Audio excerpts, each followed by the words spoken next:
भाई जैसे ही जन्माष्टमी आई तो आदमी ने गा लिया छोटी छोटी गैया छोटे छोटे ग्वाल, रास रचाए मेरो मदन गोपाल। कुछ है चावल वगैरह जो कि बनाए जा रहे हैं।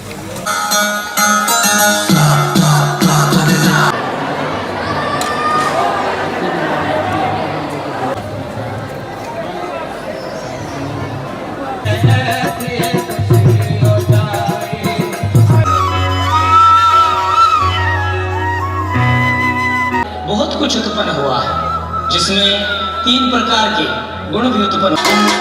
राधे राधे बोलो ना, फिर से कहो ना राधे। ज़्यादा जो कि ठीक है, तो यहाँ पे आर्टिफिशियल के सामान की जो कि बाज़ार लगी हुई है, तो ये भी आप लोगों को विजिट कराएंगे। तो पहले जो कि चलते हैं मंदिर की तरफ और मंदिर का जो व्यू करते हैं। और यहाँ पे सिक्योरिटी वगैरह भी बहुत ही ज़बरदस्त दी गई है।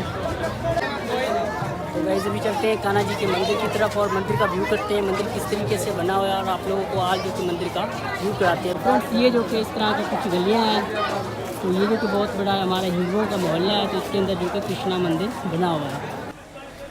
तो गाइस मंदिर का ऑल व्यू आप चेक कर सकते हैं किस तरीके से जो कि कान्हा जी का मंदिर बना हुआ है, बहुत ही खूबसूरती के साथ जो कि ये मंदिर बना हुआ है। तो ऊपर आप देख सकते हैं कान्हा जी के चित्र बने हुए हैं, बहुत ही प्यारे प्यारे। तो आप देख सकते हैं बहुत ही मनमोहक जो कि मंदिर बना हुआ है कान्हा जी का। तो गाइस ये जो कि स्थापित है मंदिर सादकाबाद में, ये जो कि पंजाब का एक ज़िला सादकाबाद है, शहर है सादकाबाद शहर, तो उसके अंदर जो कि ये स्थापित है। तो आप देख सकते हैं मंदिर का कुछ इस तरीके से व्यू है। तो आशा करते हैं कि आज की हमारी वीडियो पसंद आई होगी। तो यहाँ से आप देख सकते हैं भक्तों की जो कि बहुत ही ज़्यादा यहाँ पे भीड़ लगी रहती है अक्सर। तो महाजन्माष्टमी के उत्सव पर तो यहाँ पे बहुत ही ज़्यादा जो कि भक्त देखने को मिलते हैं।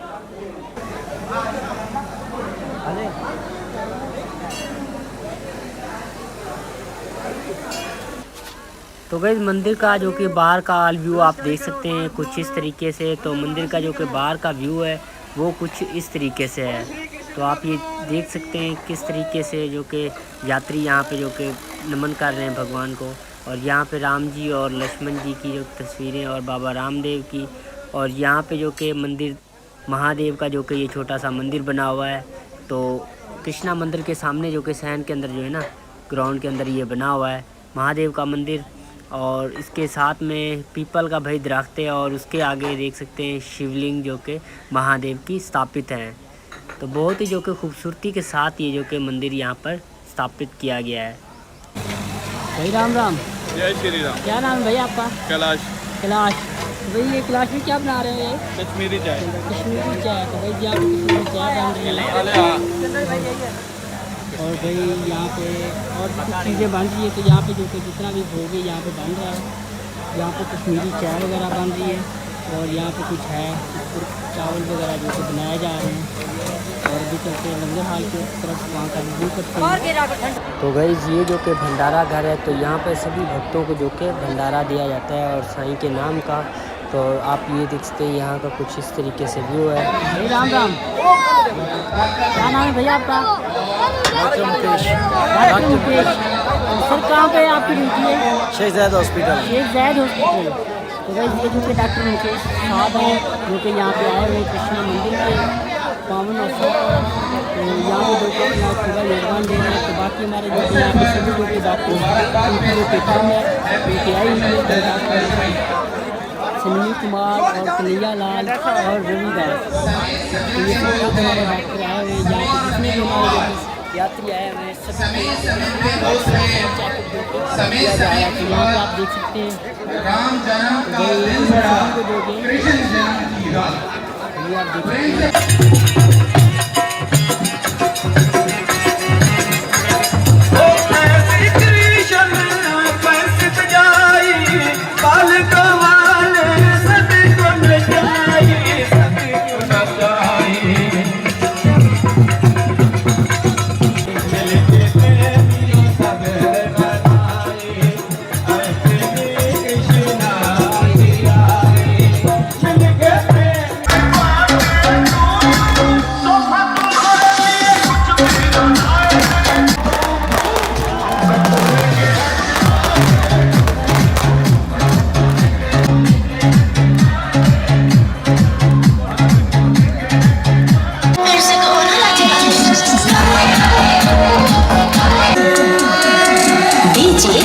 कृष्णा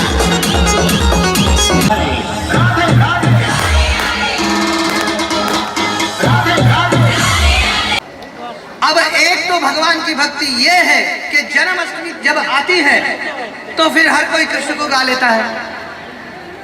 भाई जैसे ही जन्माष्टमी आई तो आदमी ने गा लिया, छोटी छोटी गैया छोटे छोटे ग्वाल, रास रचाए मेरो मदन गोपाल। और यही जैसे ही कल होगी तो झूम बराबर झूम शराबी, कल कुछ और हो जाएंगे, फिर भक्ति नहीं है। घड़ी चढ़े घड़ी उतरे, घड़ी चढ़े घड़ी उतरे सो तो प्रेम नहीं। जो घड़ी थोड़ी देर में हो जाए और थोड़ी देर में चला जाए, कि लागी लागी सब कहे, लागी होए तो रोए, अब तो ऐसी लागी है पिया मिला दे कोई। अगर इस पंडाल में आप आए हो कहीं से भी किसी भी वजह से घूमते हुए दोस्त के साथ, अगर कृष्ण कथा आपके जीवन में उतर गई तो आपको कृष्ण मिल गया।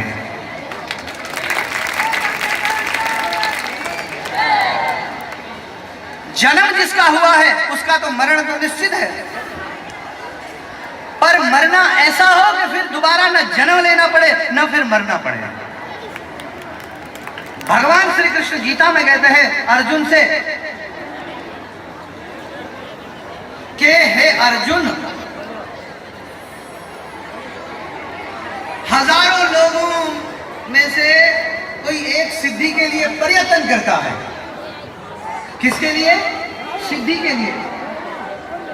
और उन सिद्ध हजारों में से कोई एक मुझे प्राप्त करता है। अभी वो एक क्यों प्राप्त करता है?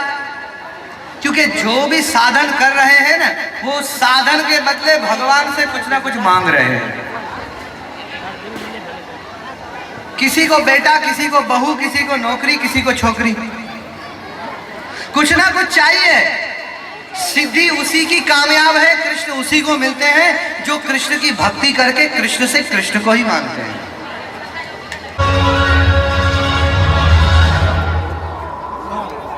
माधव, ये तो सब मेरे अपने हैं, मैं इन्हें अपने इंद्रियों के सुख के लिए कैसे मार सकता हूँ? मुझे तो ये भी नहीं पता कि ये मैं युद्ध जीतूंगा या हारूंगा। अगर हार गया तो निंदा होगी, अगर जीत जाने के बाद तीनों लोगों का राज भी मिल जाए तो वो किस काम का? मुझे अज्ञानी को धर्म और अधर्म का कोई ज्ञान नहीं प्रभु, मेरा मार्गदर्शन कीजिए। हे अर्जुन, इस धर्म युद्ध में तुमको इन सब के लिए दुख और मोह कहाँ से आ गए?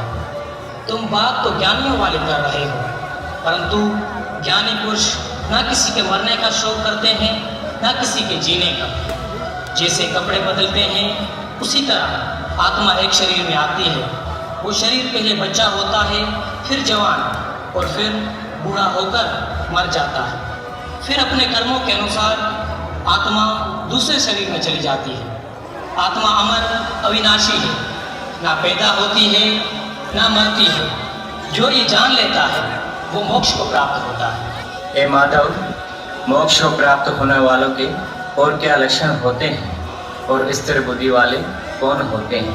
हे पार्थ, जिसको किसी भी चीज की कामना ना हो, दुख सुख, मित्रता दुश्मनी, बुरा भला, लाभ हानि, मोह और इनकार से जो दूर हो, जो इंद्रियों को वश में कर मुझ पार ब्रह्म में मन लगाकर फल की इच्छा त्याग कर कर्म करता हो, वो निसंदेह स्थिर बुद्धि वाला है और उसी को मोक्ष प्राप्ति होती है। नमस्कार करता हूँ प्रभु। हे कुंती नंदन अर्जुन, मेरी माया से बहुत कुछ उत्पन्न हुआ है, जिसमें 3 प्रकार के गुण भी उत्पन्न हुए हैं, सतोगुण, रजोगुण और तमोगुण। सतोगुण निष्पाप और निर्मल होने के कारण प्रकाशक और ज्ञान वाला है। रजोगुण कामना रूपी है, जिससे तृष्णा और मोह पैदा होता है। तमोगुण को तुम अज्ञान का रूप समझो, इससे आलस, अहंकार, क्रोध उत्पन्न होता है। इसलिए सतोगुण को बढ़ाओ और रजो और तमोगुण को दबाना चाहिए।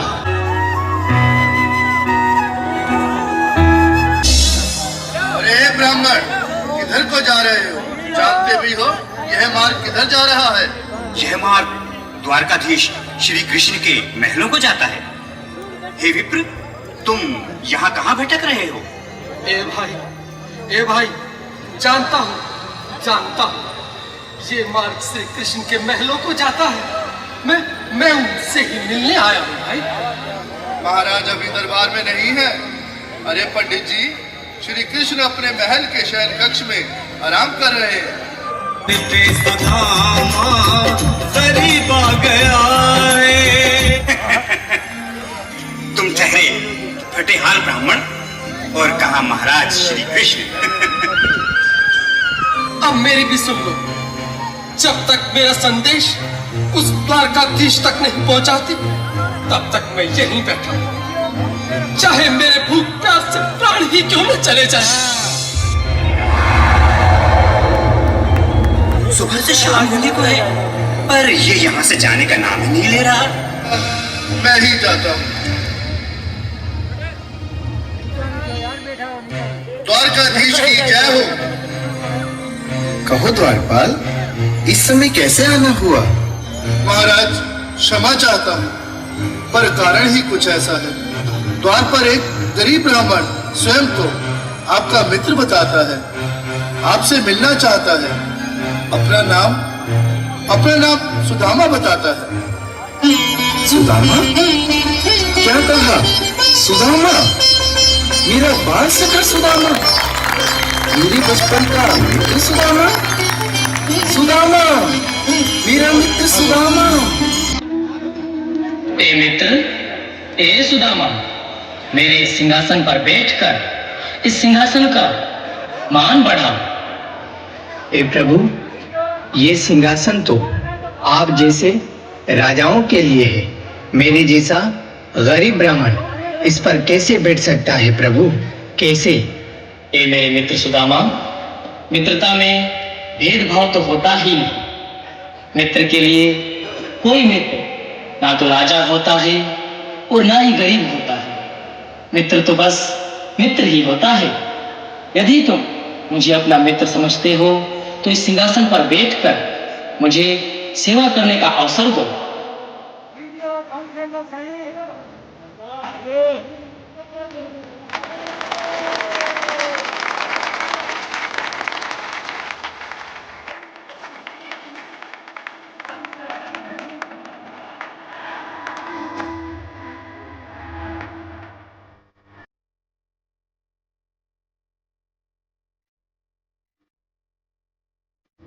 ए मित्र, अब बताओ, तुम सुख में तो हो ना? भाभी कैसी है? और सब बच्चे सुख में तो हैं ना? जी जी प्रभु, सब सुख में है। आपका आशीर्वाद है ना प्रभु, सब ठीक ही है। ऐसा ही होगा।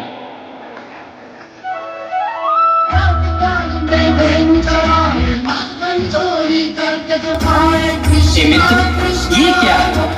ये क्या मेरे लिए भेंट लाए हो? ये भेंट तो मेरी भाभी ने मेरे लिए ही भेजी होगी।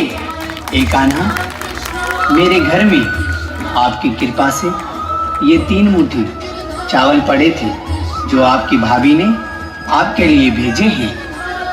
ए मित्र सुदामा, भाभी के श्रद्धा पूर्वक भेजे इन चावलों के बदले तो मैं तीनों लोक निछावर कर दूं मेरे मित्र। नहीं प्रभु नहीं, मुझे कुछ भी नहीं चाहिए। केवल आपके नाम के सहारे बाकी जीवन भी गुजर जाए, ऐसा आशीर्वाद चाहिए। परंतु प्रभु, क्या सुख धन दौलत में ही है, भक्ति में नहीं है? ए मित्र सुदामा, जो जीवन का सुख धन दौलत को ही समझता है और भक्ति नहीं करता, उनकी दुर्गति निश्चित है। धन दौलत से इस संसार की जरूरतें पूरी होती हैं, किंतु मृत्यु के बाद तो सत्कर्म, भजन और भक्ति ही काम आती है। हे प्रभु, आप ही बताएं, मनुष्य को ऐसा क्या करना चाहिए जिससे घर में सुख शांति बनी रहे?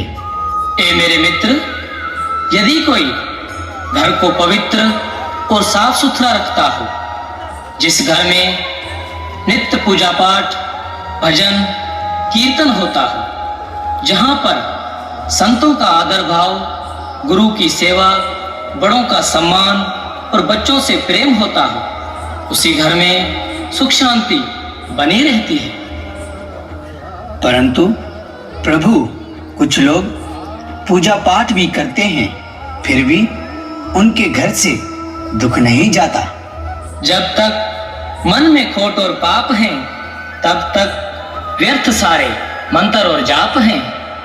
ए कान्हा, ए माधव, कुछ लोग धन की लालच में या स्त्री मोह में या फिर बुरी संगत के कारण अपना धर्म भी त्याग देते हैं। जिसमें थोड़ा सा भी आत्मसम्मान होता है, वो कभी ऐसा नहीं करता।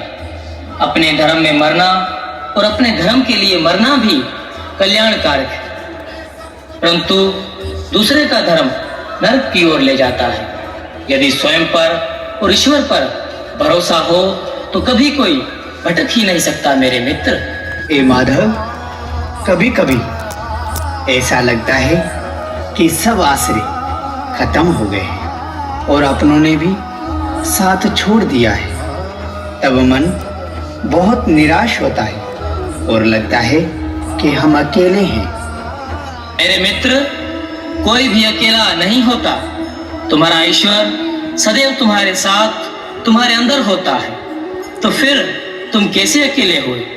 यदि फिर भी कभी लगे तो एक नजर सूर्य देव की तरफ देखना, वो भी तो अकेला ही है, फिर भी समस्त संसार को रोशन करता है। ये तो सत्य है प्रभु, और ये भी सत्य है कि सूर्यदेव अपनी रोशनी को समस्त संसार के लिए त्यागता है। मेरे मित्र, त्यागना ही तो जीवन का मूल्य है। ऐसे तो सांस भी नहीं मिलती, क्योंकि दूसरी सांस लेने के लिए पहली सांस को त्यागना पड़ता है। प्रभु, मनुष्य को ऐसा क्या त्यागना चाहिए जिससे वह नरक के कष्टों से बच जाए? यदि कोई नरक के कष्टों से बचना चाहे तो झूठ, शराब, काम, क्रोध, लोभ, मोह और अहंकार को त्याग कर सत्कर्म, भजन और नाम जप करे, जिससे पिछले जन्म के किए हुए कुकर्म भी नष्ट हो जाएंगे, जिससे न केवल नरक से बचेगा अपितु वो मोक्ष को प्राप्त होगा। ए मेरे प्रभु, कुछ ऐसा बताएं जिसको सुनकर सबका जीवन सफल हो जाए। ए मित्र, जो भी मैं कहने जा रहा हूँ, यदि कोई मेरे वचन सुनकर इस पर चलेगा तो कभी कोई शंका, कोई निराशा, कोई कष्ट उसे छू भी नहीं सकेगा और उसका जीवन भी सफल होगा। कि जो हुआ अच्छा हुआ, जो हो रहा है अच्छा ही हो रहा है, और जो होगा वो भी अच्छा ही होगा। तेरा क्या गया जो तू रोता है? तू क्या लाया था जो तूने खो दिया है? जो लिया यहीं से लिया और जो दिया यहीं पर दिया। तू खाली हाथ आया था, तू खाली हाथ ही जाएगा। जो आज तुम्हारा है वो पहले किसी और का था और कल किसी और का होगा। क्यों व्यर्थ में चिंता करते हो? परिवर्तन ही संसार का नियम है। प्रभु, आप धन हैं और धन है आपके वचन, और धन हो गया मेरा जीवन। आपको कोटि कोटि प्रणाम। राधे राधे।